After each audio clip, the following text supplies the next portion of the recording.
빌립보서는요, 바울이 빌립보 교회에 보낸 편지입니다. 편지. 바울이 이 빌립보서를 기록한 곳이 어디냐면은 로마 감옥이었어요. 그래서 로마 감옥에서 바울이 4편의 편지를 쓰는데요. 빌립보서, 골로새서, 에베소서, 빌레몬서 이렇게 4개의 편지를 씁니다. 특히 이 빌립보서는요, 바울이 빌립보 교회 교인들과 아주 친밀한 관계, 정말 애정이 철철 넘치는 그런 모습으로 표현되어 있는 묘사들이 많이 나타납니다. 그러나 바울이 다른 서신에 쓴 내용들을 첫머리에 보게 되면 거의 대부분 바울은 첫마디가 자신의 예수 그리스도의 사도임을 강하게 어필합니다. 에베소서 1장 1절에 보면 하나님의 뜻으로 말미암아 그리스도 예수의 사도된 바울은 이렇게 시작해요. 그리고 골로새서 1장 1절에 보아도 하나님의 뜻으로 말미암아 그리스도 예수의 사도된 바울은 이렇게 시작합니다. 왜 이렇게 자신이 사도임을 사도 바울이 강조하고 있는가 하면 사람들이 사도 바울을 사도로 인정하지 않았기 때문에 그렇습니다. 바울의 이 사도성을 거부를 했어요. 바울은 예수 그리스도를 만난 적이 없습니다. 이제 거부하는 사람들이 이렇게 이야기를 해요. 바울은 예수 그리스도를 만난 적이 없어요. 바울은 예수의 제자로서 배운 적도 없습니다. 그러니 어떻게 사도라고 말할 수 있느냐, 이렇게 반감을 하죠. 그래서 바울은 서신서의 첫머리에 자기 자신이 사도임을 강하게 주장하는 모습으로 글을 시작하고 있는데요. 바울이 왜 이렇게 이런 주장을 펼치면서 시작하냐 하면 자신의 어떤 권위를 세우기 위해서 그런 것이 아니고요. 자기가 전한 이 복음이 무너질까 봐 그런 겁니다. 내가 전한 이 복음이 그들이 받아들이지 않을까 봐 그래서 그런 겁니다. 바울의 사도성이 무너지게 되면 바울이 증거하는 복음의 위력이 떨어질 수밖에 없는 거죠. 특히 이 갈라디아 지역에는요, 굉장히 사람들이 셌던 모양입니다. 그래서 바울의 그 사도성에 대해서 굉장히 반대를 하는데요. 그래서 바울이 이 갈라디아서 1장 1절을 보게 되면은 이렇게 자신을 소개하면서 시작합니다. 사람들에게서 난 것도 아니요, 사람으로 말미암은 것도 아니요, 오직 예수 그리스도와 그를 죽은 자 가운데서 살리신 하나님 아버지로 말미암아 사도된 바울은 이렇게 시작합니다. 굉장히 길죠. 사람에게서 난 것도 아니고 하나님 아버지로 말미암아 내가 사도가 되었다라고 이렇게 주장을 하고 있는 것을 볼 수 있어요. 이 갈라디아 교회가 바울의 사도성을 부인함으로 인해서 그들이 복음을 가볍게 여기게 되고, 그러므로 말미암아 이 갈라디아 교회는 바울의 복음을 따르는 자들이 있는가 하면 다른 복음을 쫓아가는 그런 무리들이 발생하는 그런 불행한 사건이 나타나는 교회가 이 갈라디아 교회입니다. 자, 그런데 이 빌립보 교회에 보내는 서신에는 바울이 자기 자신이 나는 사도다라는 말이 전혀 없습니다. 그 이유가 뭘까요? 그거는 빌립보 교회 성도들이 바울의 사도성을 인정했기 때문에 그렇죠. 그리고 바울의 이 사도성에 대한 논쟁이 교회 안에 없었다라는 사실을 의미하고 있습니다. 빌립보 교회와 바울은 굉장한 친밀한 관계에 있었고 정말 애정이 넘치는 그런 사이였음을 볼 수 있습니다. 여러분, 우리가 읽은 7절 말씀을 보면 바울이 이런 이야기를 하죠. 너희가 내 마음에 있다. 여러분, 어디서 많이 들어본 이야기 아닙니까? 연인들의 사이 속에서 많이 이야기하죠? 당신은 내 눈 안에 있다, 뭐 이런 이야기 하잖아요. 그런 것처럼 바울이 이 빌립보 교회 성도들을 굉장히 사랑하는 마음이 가득 차 있습니다. 그리고 8절에 가보면은 내가 예수 그리스도의 심장으로 너희 무리를 얼마나 사모하는지 하나님이 증인이시다. 하나님은 모든 것을 다 아시잖아요. 하나님이 증인이시다, 이렇게까지 이야기를 하면서 바울과 이 빌립보 교회 성도들 간에 아주 친밀한 그 관계를 나타내고 있는 것을 볼 수 있습니다. 이와 같은 관계를 그들이 가질 수 있었던 원인이 뭘까? 이 빌립보 교회가 세워지는 모습을 보면 좀 발견할 수 있어요. 빌립보 교회가 세워지는 것은 사도행전 16장에 나타나는데요. 거기에 보면 바울이 2차 전도 여행 때에 소아시아의 복음을 전하고자 노력을 했지만 성령 하나님이 허락지 않습니다. 또 드로아에 있을 때에 환상 가운데 마게도냐 사람이 나타나서 우리를 도와달라고 손짓하는 그런 환상을 보게 됨으로 인해서 바울이 이것은 하나님께서 주신 사인이다라고 깨닫고 소아시아 쪽으로 가지 아니하고 유럽 쪽으로 가는, 그래서 이 드로아에서 배 타고 사모드라게로 가서 그 다음날 네아폴리로 가고 그 다음날 빌립보에 도착하는데, 이 빌립보가 이게 마게도냐의 첫 성입니다. 그래서 바울이 빌립보에 도착해서 며칠을 이렇게 지나면서 안식일 되어서 기도할 수 있는 곳을 찾다가 강가로 갔는데 몇 여인들이 거기에 있었어요. 그래서 거기서 그 여인들을 만나서 바울이 복음을 전합니다. 그때 하나님께서 이 루디아의 마음을 열어주시죠. 그래서 그 루디아 여인이 복음을 받게 되고 하나님을 믿게 되어서 그와 그 집이 다 세례를 받습니다. 그 다음에 이 루디아가 바울 일행을 자기 집에 묵게 하고 그 자기 집을 오픈을 했어요. 그래서 그곳에서 그들이 함께 예배하기 시작하는 빌립보 교회의 첫 출발점이 바로 루디아의 집이었습니다. 또 하나의 큰 사건이 일어나는데요. 바울이 기도하러 갈 때에 점치는 귀신 들린 여인이 바울을 따라가면서 이렇게 이야기합니다. 이 사람들은 지극히 높으신 하나님의 종으로서 구원의 길을 너희들에게 전하는 것이다. 전하는 사람들이다라고 소리를 질렀어요. 귀신 들린 여종이 이런 말을 했을 때에 사람들이 그래? 하고 이렇게 받아들이겠어요? 더 안 받아들이겠죠. 바른 말을 했지만 더 믿을 수가 없는 것이에요. 그러니까 바울이 오히려 복음 전하는데 큰 방해가 되겠다라고 생각을 하고 이 귀신 들린 여인에게 명령을 하죠. 예수 그리스도의 이름으로 내가 내게 명하노니 그에게서 나오라. 그러자 귀신이 즉시 나왔어요.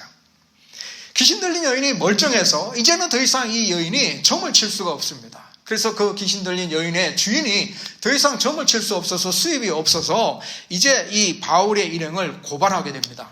어떻게 고발하냐면은 이 사람들이 유대인인데 우리 성을 심히 요란케 하여 로마 사람인 우리가 받지도 못하고 행하지도 못할 풍속을 전한다라고 했어요.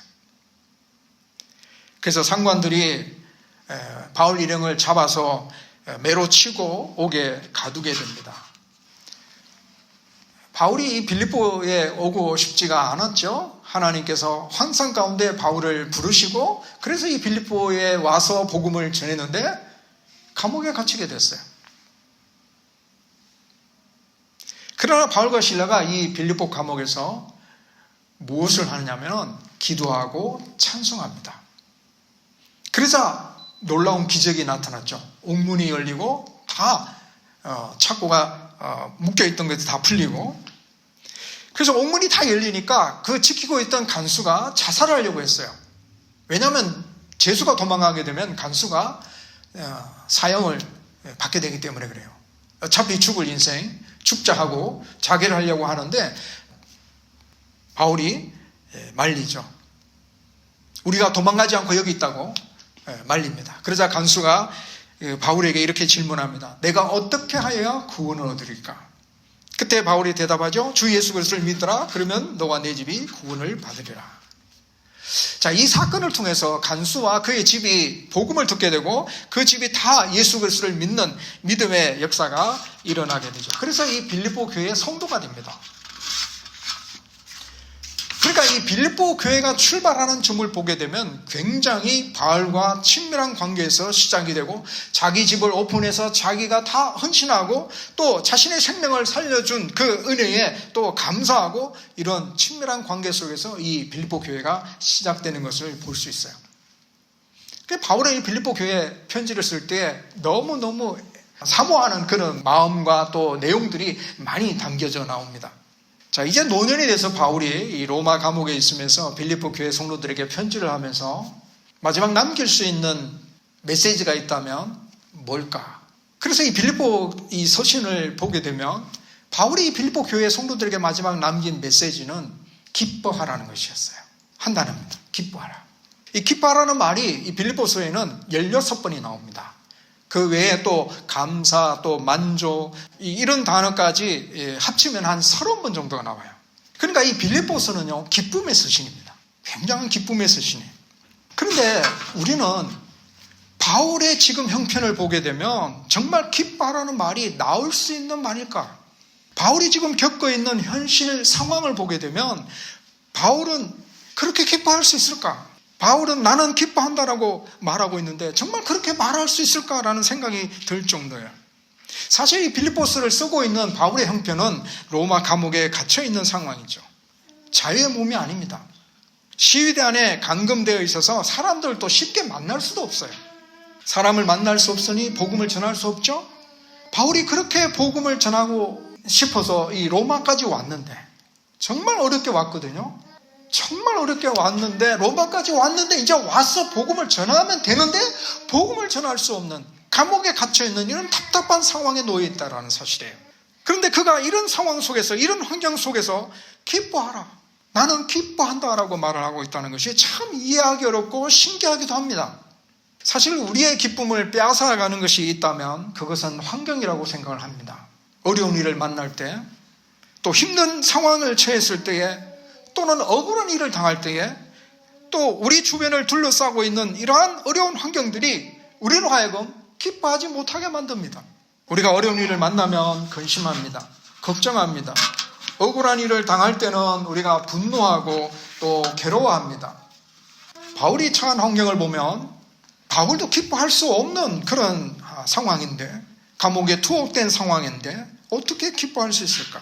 바울의 환경만 보게 되면 바울은 정말 슬퍼할 수 있고 실망할 수 있고 불평할 수 있습니다. 근데 나는 기뻐한다라고 말하고 있고, 심지어 바울보다 더 좋은 환경에 있는 빌립보 성도들 향해서 너희는 기뻐하라고 말을 하고 있어요. 왜 그랬을까? 그것은요, 바울의 이 기쁨의 근원이 환경에 있지 않다라는 사실이에요. 환경이 좋으면 기뻐하고 환경이 나쁘면 슬퍼하는 기쁨의 근원이 환경이 아니기 때문에 바울은 감옥에서도 기뻐하라고 말을 할 수 있다라는 사실이에요. 자, 그렇다면 바울의 기쁨의 근원이 뭘까? 바울의 기쁨의 근원은 뭘까요? 우리는 딱 한 절, 1장 1절 말씀, 자기 자신을 소개하는 내용 속에서 우리는 바울의 그 기쁨의 근원을 발견하기를 원해요. 바울은 자기 자신을 소개할 때에 예수 그리스도의 종이다라고 표현을 합니다. 빌립보 교회 성도들을 향하여 자기 자신을 소개할 때 나는 예수 그리스도의 종입니다라고 소개를 해요.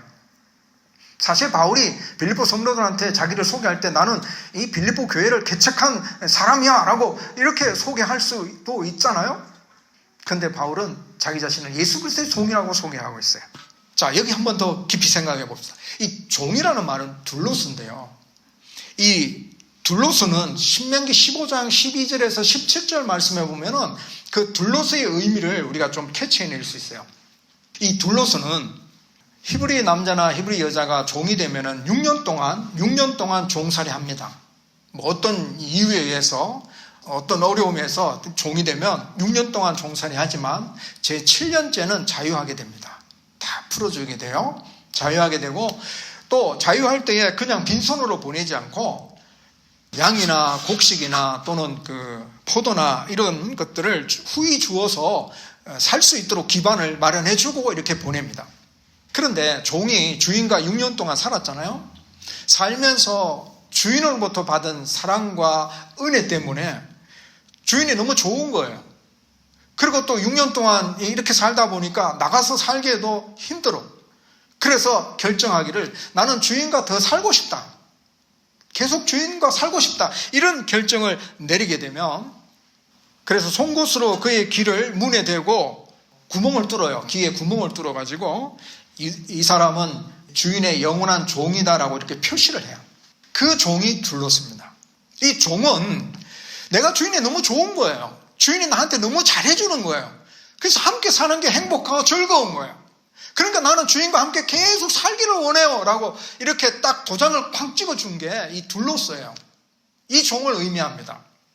바울이 나는 예수 그리스도의 종이다라는 이 말은 나는 예수님 사랑합니다. 예수님을 너무 사랑하기 때문에 예수님과 함께 사는 것이 너무 좋아서 예수님을 떠나지 아니하고 영원히 함께 사는 자. 그래서 나는 둘로스다. 예수 그리스도의 둘로스다라고 소개하고 있는 겁니다. 종의 길을 뚫은 것처럼 바울도 이런 이야기를 하잖아요. 갈라디아서 6장 17절에 보면은 내가 내 몸에 예수의 흔적을 가졌다라고 표현을 하잖아요. 이것은 예수 그리스도 때문에 받은 핍박의 흔적을 말합니다. 종이 귀에 구멍을 뚫은 것처럼 바울도 예수 그리스도 때문에 당한 여러 가지 핍박들이 내 몸에 흔적이 있다.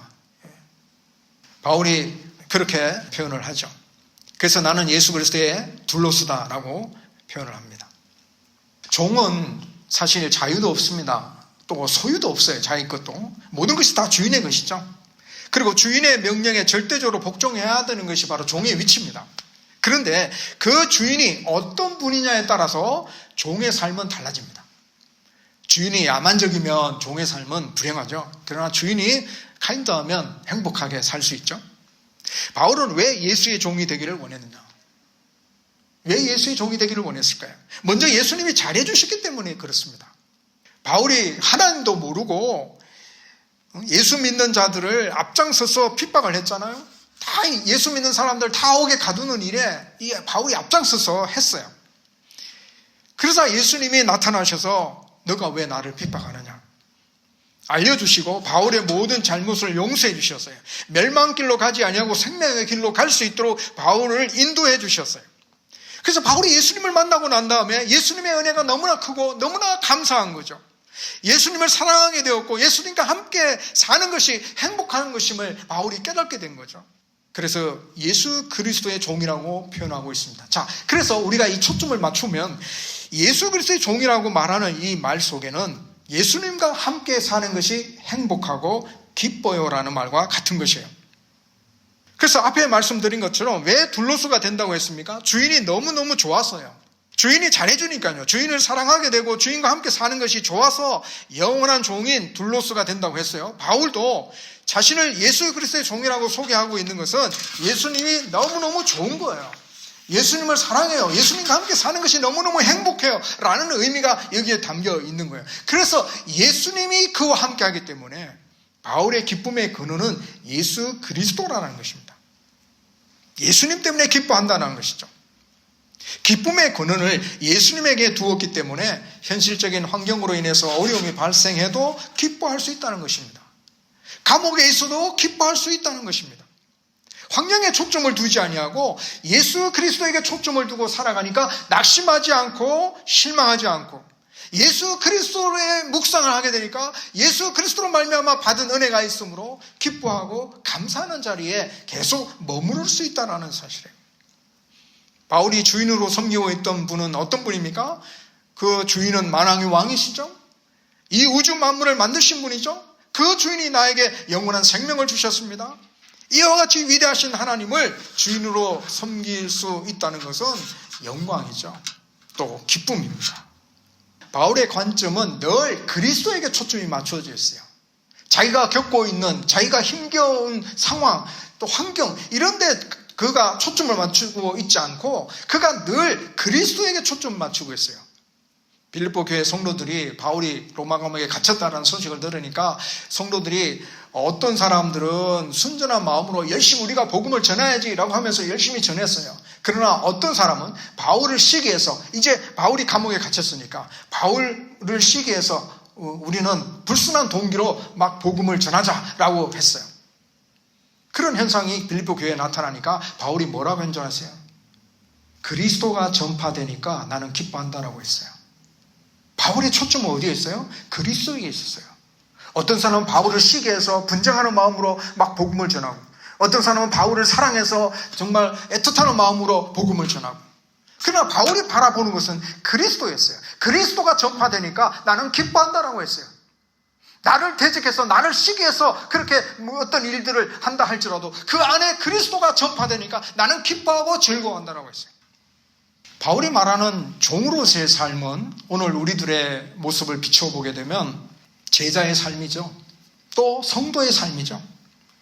하나님의 백성, 예수님의 제자로 살아간다는 것은 엄청난 영광이고 기쁨이죠. 나 같은 죄인이 어떻게 하나님의 백성이 될 수 있고, 나 같은 죄인이 어떻게 하나님의 일들을 할 수가 있겠어요?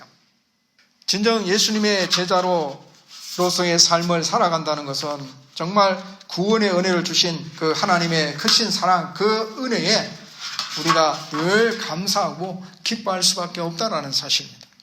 더 나아가서 우리가 예수님의 제자로서의 삶을 살아서 하나님의 구원의 사역에 쓰임받는 자로 살아간다는 것은 또 더 영광스러운 일이고 더 기쁜 일이죠. 그래서 시편의 저자가 이렇게 고백합니다. 시편 51편 12절 말씀 보면 주의 구원의 즐거움을 내게 회복시켜 주시고 자운하는 심령을 주사 나를 붙드소서. 구원의 즐거움을 회복시켜 달라고 해요. 구원의 즐거움. 우리가 날마다 이렇게 오랫동안 예수 그리스도를 믿으며 내가 구원받은 그 은혜가 얼마나 큰지 놀라운 것인지 우리가 잊어버리며 살아갈 때가 있단 말이죠. 근데 우리가 처음 예수 그리스도를 만났을 때에 얼마나 그 감격과 그 기쁨, 주님을 알았을 때에 내가 얼마나 행복하고 정말로 기뻤던 그 눈물을 흘리며 즐거워했던 그 감격 있잖아요. 이게 바로 구원의 기쁨이에요. 이 구원의 기쁨이 우리 안에서 계속 솟아나게 된다면 내가 현실적으로 부딪히는 문제 앞에서도 우리는 낙심하지 않고 슬퍼하지 않고 기뻐할 수 있는 자가 된다는 사실이에요. 이 구원의 기쁨보다 이 더 큰 기쁨이 이 세상에 뭐가 있겠습니까? 마태복음 13장에 보면은 천국의 비유를 들었는데 밭에 보화가 감추어져 있는 거, 그 보화를 발견한 사람은 자신의 재산을 다 팔아도 슬퍼하지 않았어요. 기뻤어요. 왜냐? 밭에 보화가 있기 때문에. 오늘 우리들의 삶이 그렇단 말이죠. 구원받은 우리들의 삶이 그렇단 말이죠. 우리가 영원한 천국의 소망을 가지고 살아가는 그 엄청난 구원의 복을 아는데 이 땅에 살아가면서 부딪히는 현실적인 문제 앞에, 어려움 앞에 우리가 슬퍼하고 괴로워하고 주저앉을 수는 없다는 거죠.